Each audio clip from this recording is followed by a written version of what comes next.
తెలంగాణ రాష్ట్రంలో ఎన్నో ప్రసిద్ధిగాంచిన ఆలయాలలో వేములవాడ రాజన్న శ్రీ రాజరాజేశ్వర స్వామి ఆలయం కూడా ఒకటి.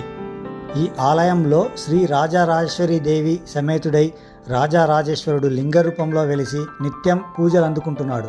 ఈ వేములవాడ టెంపుల్కి మనం ఎలా రావాలి అనేది ఆల్రెడీ నేను వీడియో చేశాను. ఆ వీడియో లింక్ వచ్చేసి కింద డిస్క్రిప్షన్లో ఇస్తాను. ఒకే రోజులో హైదరాబాద్ నుంచి 4 పుణ్యక్షేత్రాలు ఏ విధంగా దర్శనం చేసుకోవచ్చు అన్నది ఆ వీడియో లింక్ కింద ఈ డిస్క్రిప్షన్లో ఇస్తాను. ఈ వీడియో డిస్క్రిప్షన్లో కావాలంటే చూడండి.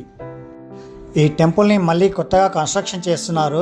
యాదగిరి గుట్టను ఏ విధంగా అయితే డెవలప్ చేశారో అదేవిధంగా ఇక్కడ ఈ వేములవాడలో కూడా అదే విధంగా డెవలప్ చేయాలి అని చెప్పేసి మన తెలంగాణ గవర్నమెంట్ మళ్ళీ ఈ టెంపుల్ని రీకన్స్ట్రక్షన్ చేస్తుంది. సో అందుకనే ఇప్పుడు మెయిన్ టెంపుల్లో దర్శనాలు లేవు. మనము బ్యాక్ సైడ్ నుంచి వెళ్తే కనుక అక్కడ నమూనా గర్భగుడిని, అక్కడ స్వామివారి లింగాలను అక్కడ ప్రతిష్టాపన చేశారు. అక్కడికి వెళ్ళి మనం దర్శనం చేసుకోవాలి. ఈ టెంపుల్లో మెయిన్ వచ్చేసి కోడె మొక్కులు అని ఉంటుంది. అలాగే బంగారం తులాభారం అని కూడా ఉంటుంది. అది ఏంటి అంటే ఆ మొక్కులు అన్నీ కూడా ఇప్పుడు ఈ ప్రధాన టెంపుల్లో లేవు కాబట్టి పక్కనే భీమేశ్వర టెంపుల్ అని ఉంది. ఆ టెంపుల్లో మొక్కులను తీర్చుకుంటున్నారు. అక్కడికి వెళ్ళిన తర్వాత కోడె మొక్కులు ఏంటి అనేది నేను చెప్తాను వివరంగా మీకు. భీమేశ్వర టెంపుల్ అనేది ఈ ప్రధాన ఆలయం నుండి జస్ట్ ఒక ఫర్లాంగ్లో ఉంటుంది. మనకు ఈ టెంపుల్ మెయిన్ ఎంట్రన్స్కి అపోజిట్ రోడ్లోనే వెళ్ళాలి. అక్కడికి వెళ్ళిన తర్వాత మనం మొత్తం చూద్దాం. కానీ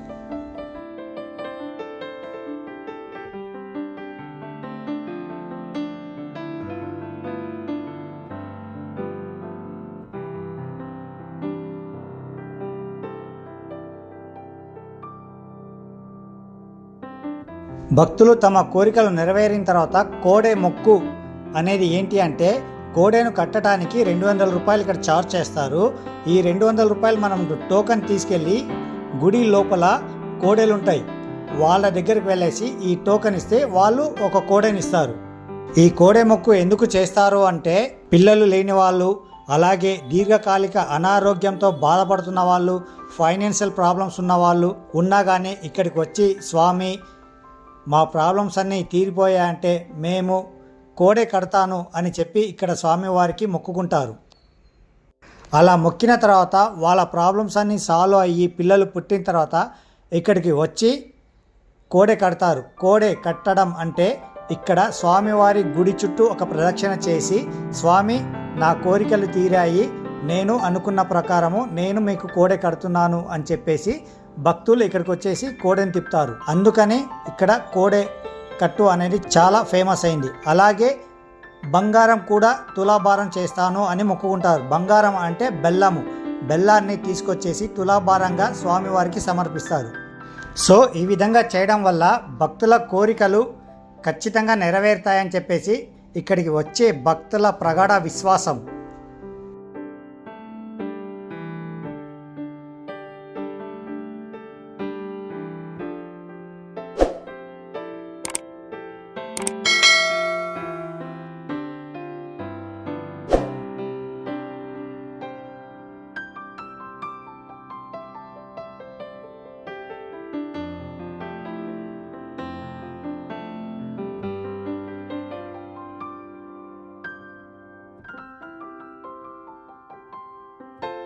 మనము స్వామివారిని దర్శనం చేసుకొని బయటికి వచ్చిన తర్వాత టెంపుల్కి అపోజిట్లోనే మనకు ప్రసాదాల కౌంటర్స్, టికెట్ కౌంటర్స్ అవన్నీ ఇక్కడ ఉన్నాయి.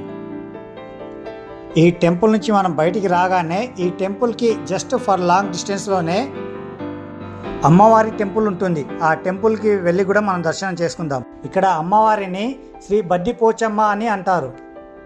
ఈ అమ్మవారు కూడా చాలా చాలా ఫేమస్. ఇక్కడ అమ్మవారిని మొక్కుకున్న తర్వాత భక్తుల కోరికలు తీరిన తర్వాత ఇక్కడికి వచ్చి అమ్మవారికి బోనాలు అవి సమర్పిస్తారు.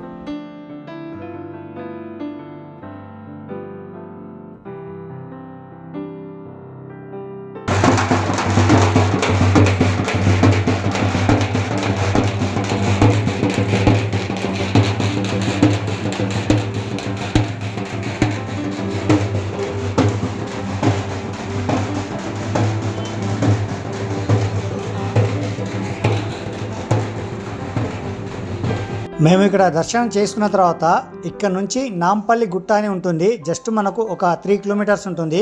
సంతాన లక్ష్మీ నరసింహస్వామి ఉంటారు. అలాగే స్నేక్ టెంపుల్ ఒకటి ఉంటుంది. చాలా చాలా అద్భుతంగా ఉంటుంది. అక్కడికి వెళ్ళి మనం దర్శనం చేసుకుని వద్దాం.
ఓకే గైస్, మనము నాంపల్లి గుట్ట వచ్చేసాం.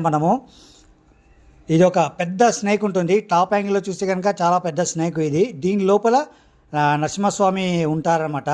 మనకు యాక్చువల్గా అంటే మనం సినిమా చూసాం కదా, 3D మూవీ, సేమ్ అవే అనమాట. ఇక్కడ కొన్ని స్ట్రక్చర్స్ అవన్నీ ఉంటాయి. లోపల నరసింహస్వామి విగ్రహం ఉంటుంది.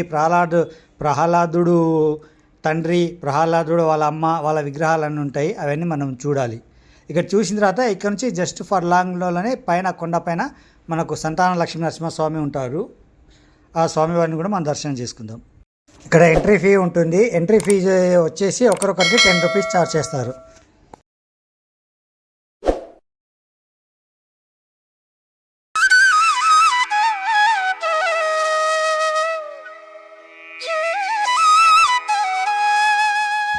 ఇది ఒక పెద్ద శేషనాగు పడగ పైన శ్రీకృష్ణుడు ఉంటాడు. మనం ఆల్రెడీ చూసాం కదా, శ్రీకృష్ణుడి విగ్రహం ఒకటి ఉంటుంది పడగ పైన.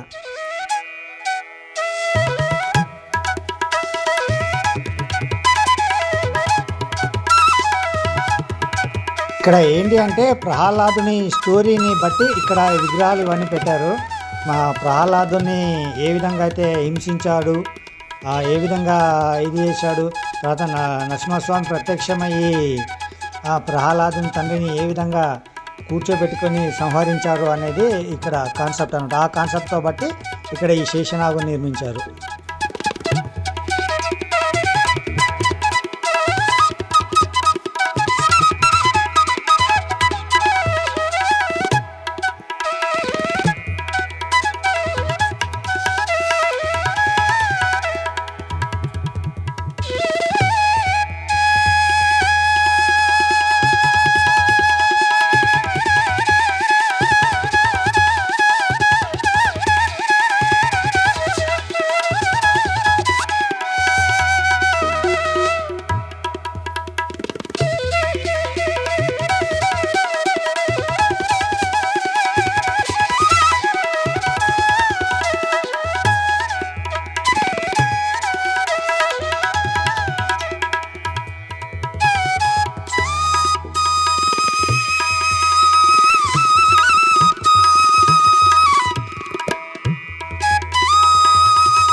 మేము లోపల దర్శనం చేసుకొని వచ్చిన తర్వాత ఇక్కడ నుంచి జస్ట్ మనకు ఒక 500 మీటర్స్ డిస్టెన్స్లోనే ఆ కొండ పైన సంతాన లక్ష్మీ నరసింహస్వామి ఉంటారు, అమ్మవారు ఉంటారు. అక్కడికి వెళ్ళి దర్శనం చేసుకోవచ్చు మనం.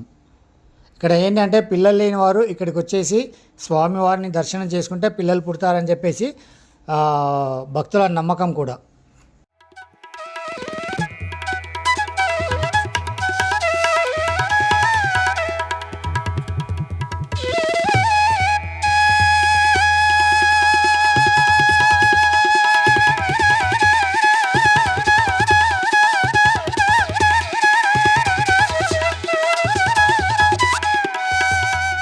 మేమైతే పైకి వెళ్ళలేదు, ఆల్రెడీ ఇంతకుముందు మేము చూసాం కాబట్టి ఇప్పుడు మేము వెళ్ళట్లేదు. ఇక్కడ నుండి మేము కొండగట్టు ఆంజనేయ స్వామి టెంపుల్కి వెళ్ళాలి.